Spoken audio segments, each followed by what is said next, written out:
Dummy Switch Pod, the boys are back. How are you, Yes, Chris? sir. Very well, Courts. How's it going? Slightly off, slightly off. The Stormers. It's the Stormers. The Stormers are getting greedy now. They're taking the URC. Now they're taking some Lions players. Oh, well, look, I understand you being annoyed with that. But look, you can't blame players, when they see something, that okay, maybe I can go get myself a few shiny items, they they wanna go try and venture out, and it just goes to show that the Lions have got good players, that hopefully they get the right kind of mentor to channel them so that they can be more competitive. But yeah, but it's the nature of the beast. That's the thing. My thing is it's never going to be a player issue.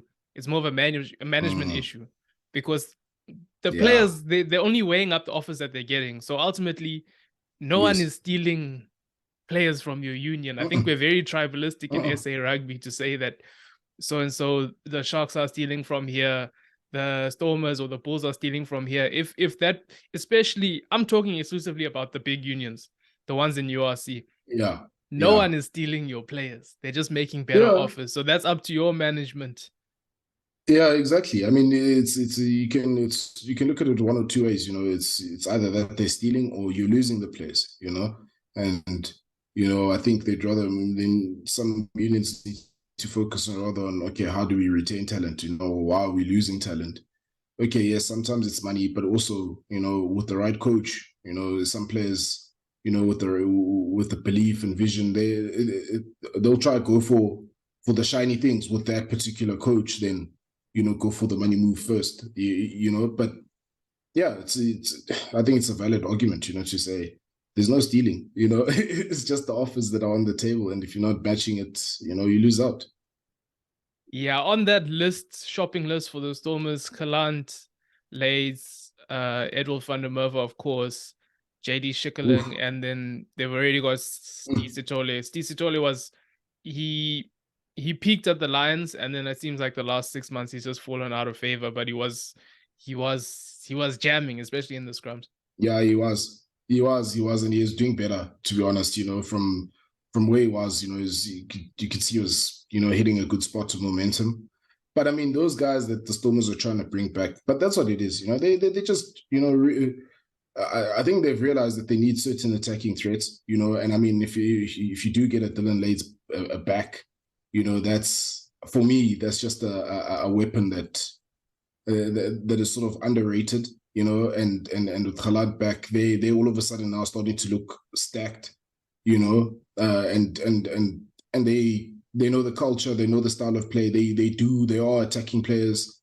So like I say, I said last time out that the Stormers have got this Cape Crusaders kind of thing. It's like, are they finally now going to be living up to that build that they've always had? And you'd certainly hope so. That they get it right this weekend, and look, and it'll be good for SA Rugby. It's been a while since we've mentioned it before, since we've had a team from South Africa just dominate and win. Bulls previously Super Rugby, but now it's the Stormers' turn. In the URC, and so far, it's written in the stars for them, unless. Yeah, let's look at this weekend actually, and I'd say let's look at it from a Stormers' point of view first, where it's going to be the hallmark of an Irish side is that structure. That's the Irish bread and butter is that structure that they're going to play with. Besides that, the other things you look back to, especially the last game that they had, don't let them get a fast start. The maul tries, I think they scored, it was like maybe 2 or 3 maul tries in the last meetings that they had with them. But for me, ultimately, this side, I know there's been 2 weeks, they've had 2 weeks rest at home, but it's 4 or 5 match days away. And that is really a lot to ask for, to go away and get. They've been away since the last time they played them. Yeah. It's a tough ask, but I think it's going to be a dogfight. It's a final, and Munster are going to want to make it into a dogfight so that it suits them, because then they can start trying to impose their structure, and start trying to outmuscle the Stormers, because they can bring that physicality. I mean, they do have a bit of that South African influence in their pack as well, and of course the internationals that are there. So they definitely a team not to be scoffed at. But yeah, like you say, it's a tall order. Being away from home. If they pull it off, you'd have to definitely give them their flowers, because they've been away for so long. And to come back with the gold will be good for them. But I still believe the Stormers, they're in prime position, at home. That crowd, they've just been able to make that place a fortress, for themselves. And that, I think, one thing about this URC, and even in the Champions League of Rugby, is that home games, home games are they count.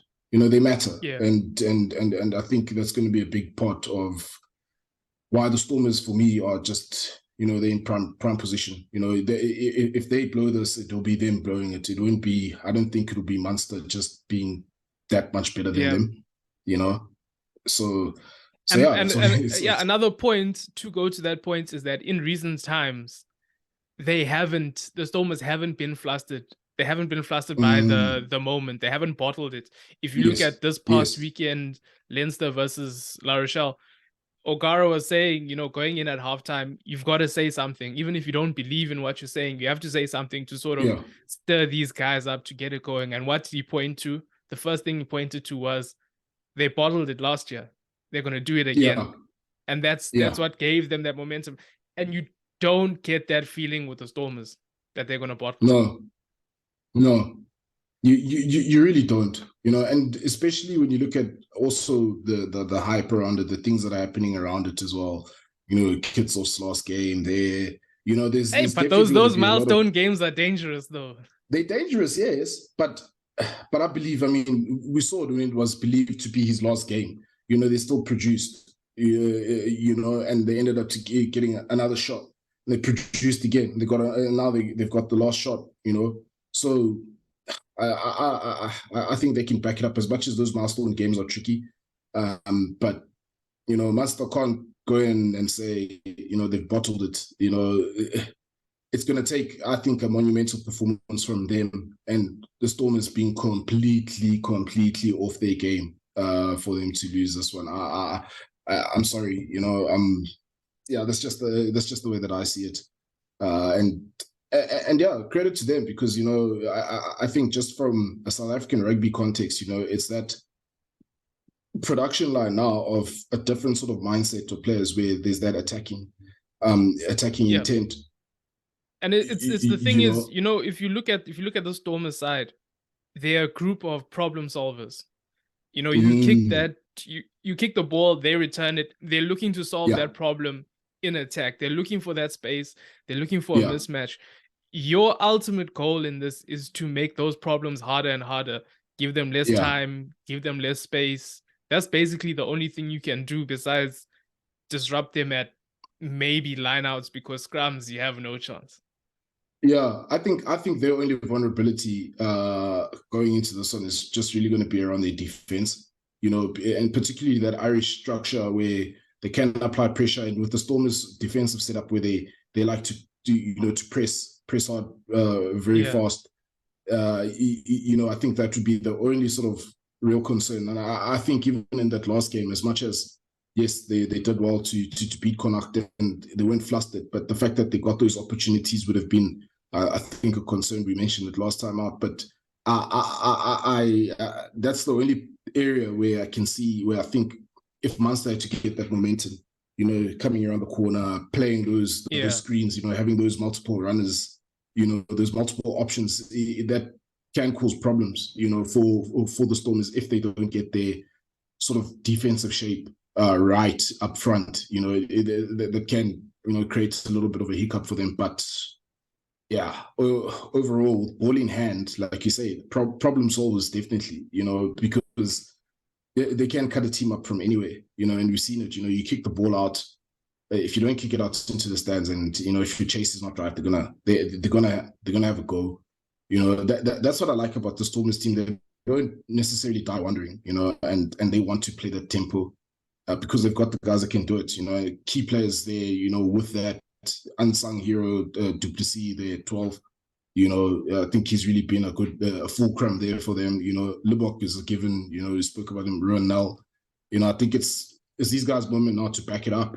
To say, okay, this is why we're that good. And for some guys to say, look, maybe look at me as well for France. So there's a lot. But again, as always with every game, the pack's got to be on song. Yeah, I think Munster probably the area where they seriously outweigh the Stormers is especially in the lock department. I think that's the thing is, as long as they can match the Stormers physically in contact, they can get that quick ball, then they're going to be trouble. Because once they've got that quick ball, they get the hands flowing, then that's when Munster can hurt you. So I think, and yeah, that spirit. That's why I said the dog fight. They'll fight. Yeah, they'll fight. That's why I said the dog fight. They will, but yeah, look, it's just too much. It's a Stormers thing, it's a Stormers thing. It's for them. It's theirs to lose. Those guys, the thing is, you're going to be landing up getting stretched, and once you see Libbok setting up for that cross kick, you know you're going to be in trouble. It's tickets all day. So final prediction for that game. Look, I don't really care about the score. I think give us a score. Yes. Give us a score. Okay. I'm getting 33-17 in my head now, so I'll go 33-17 to the Stormers, but they'll pull away in that second in the last quarter. They'll pull away like they did against Connacht. With me, I'm going points difference, and I have to say Stormers by 8. It's gonna be over a try. Maybe the 10 under 10. I'd say under 10 over 7, somewhere in that range. Yeah. I think it's a nice cushion that they'll have. Either way, it's a Stormers W this weekend. It's a Stormers W. It has to be. Yeah, if we're just going to talk other news, Currie Cup, had a look at the Lions-Bulls game. I thought it was good. Second half, especially from the Lions. I think the coaching there, we're seeing some fight. The first half looked a bit like under 15s versus under 16s. They were getting bullied, except for the scrums. No, look, you know what I thought in that game? Watching that game, I saw, I was like, okay, looking at the Bulls guys, I hear you the first half of the Lions, but it was just like the Lions guys were just a little bit overwhelmed. It was URC players, but then they got to grips with it, But all it was for me was just like, it just showed that those Bulls guys, they're good for Currie Cup, because I mean, if you look at the final score at the end, I think they were lucky to scrape it through. Because they were. As a matter of fact, the game shouldn't have shouldn't have been that close, for the Bulls. But I still maintain there's problems in Pretoria, regardless of that win. There's problems in Pretoria because if you look at that Lions team, it wasn't. For me, it's a young team, so it's not guys. Yeah, that's what cost them. It's a regular URC exposure and whatnot, and to take the Bulls team that was in the knockouts in the URC to that edge, for me, that still confirms there's problems in Pretoria. I'm sorry, problems in Pretoria. Yeah, it's a double P. It's a pip. It's a pip. Problems in Pretoria. Yeah, only other thing from that game, I think JC Pretorius, he's good runner. I think he's gonna translate well. Maybe we'll see him in URC next season. And I like your centers there at the Lions. Yeah, I really like your 12 as well. His movements, his explosiveness. That's why I'm just saying that's why I'm criticizing the Bulls so much. Because it's just like, it's almost like unknown quantities. He even had the first 15 shaved head. You know what I mean? So can see that's why I say there's issues there, But in other places, like for me, the Sharks, I watch the Sharks game. I like what the Sharks are doing. they're looking like they're going in a good direction, and it's almost like that Sharks Currie Cup side, because yes, so Fassi was playing there, was playing on the wing, but I got the sense like they have. This is just the sense that I have is like it's this culture of we're that good, and those guys, they need to fight to get into this team. Doesn't matter if you're Bok or that they Boks or they're playing URC, because it just seems like Fassi's he's pushing, and it's good to see because he's working hard, he's getting those tries, and this confidence will come back, and we can hope that form can come back. But I like what the Sharks are doing, So the Pumas are struggling a little bit nowadays, and which is sort of expected, but yeah, you'd want them to keep on, keeping the Currie Cup on its head. I want to see that. I like seeing that, and then, Province also now coming up. So yeah, it's, it's good. Currie Cup is Currie Cup, Yeah, I mean, if we're gonna bring it back to guys like Fassi, we need to start building on this World Cup squad and having some debates about that. Guys, circling the squad from last go around, Galant, Nkosi, Franz Steyn, and Herschel. Those are the guys most at risk, Yeah, I believe so. But at the same time, it's hard to see them changing sort of the blueprint, in terms of player personnel. But you never know, because I mean, it's difficult to say, okay, let's put in Francis Steyn, at the moment, because he hasn't been. But we all know the green jersey, what it does to that guy. So he's like he's like maybe an exception to the rule, Yeah. And then the others like Fassi, it's just. Yeah, I think it's safe to say Nkosi's out. I think it's safe to say Nkosi's out. Yeah, it's a bit Galant, the Boks have never been kind to Galant, if we're being honest. They've never been really kind to Galant, if we're being honest. Yeah. Herschel, they have been kind to him, but the problem is you've got Hendricks and Grant Williams. And then you've got the dark horse in Ohamba. I'm still saying dark horse, but you've got him also, barking up the, in the line to say, hey, look at me. So it's tough, and yeah, of course because you got Moody, you've also got Aransa, I think you got Mapimpi in there as well. I think there's a case for other guys, I think even a guy like Dylan Lates may be valuable because he plays in France, and he's never disappointed in a Boks jersey, to be honest. He was just a victim of, the era at the time, and then the other fella was a scapegoat, but we know that he won't get a look in, so we won't go there right now. We all know, but yeah, so yeah, I can safely say, I agree with you there with Nkosi being out.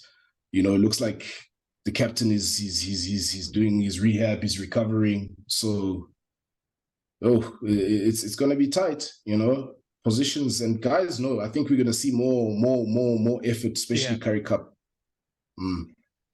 Yeah, but that will further develop as the weeks go on. Any closing remarks, Chris? Look, I'm still saying Stormers all the way, so yeah, I'm just looking forward to a good weekend of URC rugby,